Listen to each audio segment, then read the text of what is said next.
Here are the readings for the solemnity of the body and blood of Christ.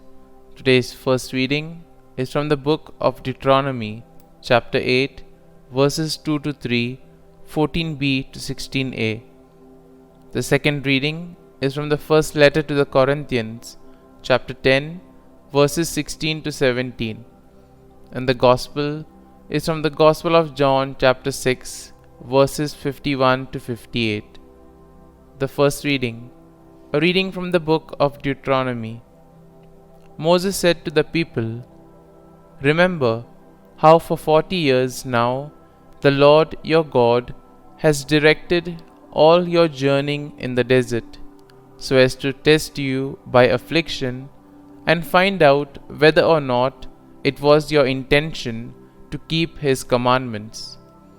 He therefore let you be afflicted with hunger and then fed you with manna, a food unknown to you and your fathers, in order to show you that not by bread alone does one live, but by every word that comes forth from the mouth of the Lord.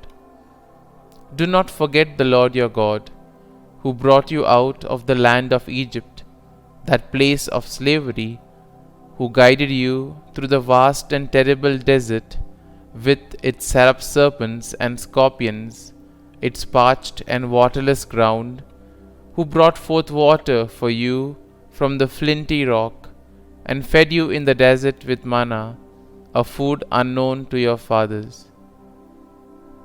The word of the Lord. Thanks be to God. Responsorial Psalm. Our response shall be, "Praise the Lord, Jerusalem." Glorify the Lord, O Jerusalem. Praise your God, O Zion. For he has strengthened the bars of your gates. He has blessed your children within you. Response. Praise the Lord, Jerusalem. He has granted peace in your borders. With the best of wheat he fills you. He sends forth his command to the earth. Swiftly runs his word. Response. Praise the Lord, Jerusalem. He has proclaimed his word to Jacob, his statutes and his ordinances to Israel. He has not done thus for any other nation.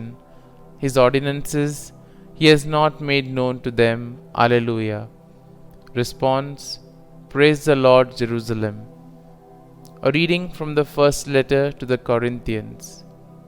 Brothers and sisters, the cup of blessing that we bless, is it not a participation in the blood of Christ? The bread that we break, is it not a participation in the body of Christ? Because the loaf of bread is one. We, though many, are one body, for we all partake of the one loaf. The word of the Lord. Thanks be to God. Gospel acclamation. Alleluia, Alleluia. I am the living bread that comes down from heaven, says the Lord. Whoever eats this bread will live forever. Alleluia, Alleluia. A reading from the Holy Gospel according to St. John. Jesus said to the Jewish crowds, "I am the living bread that comes down from heaven. Whoever eats this bread will live forever, and the bread that I will give is my flesh for the life of the world." The Jews quarreled among themselves, saying, "How can this man give us his flesh to eat?" Jesus said to them, "Amen, amen, I say to you, unless you eat the flesh of the Son of Man and drink his blood, you do not have life within you. Whoever eats my flesh and drinks my blood has eternal life, and I will raise him on the last day. For my flesh is true food, and my blood is true drink. Whoever eats my flesh and drinks my blood remains in me, and I in him. Just as the living Father sent me, and I have life because of the Father, so also the one who feeds on me will have life because of me. This is the bread that came down from heaven. Unlike your ancestors who ate and still died, Whoever eats this bread will live forever. The Gospel of the Lord. Praise be to you, O Lord Jesus Christ.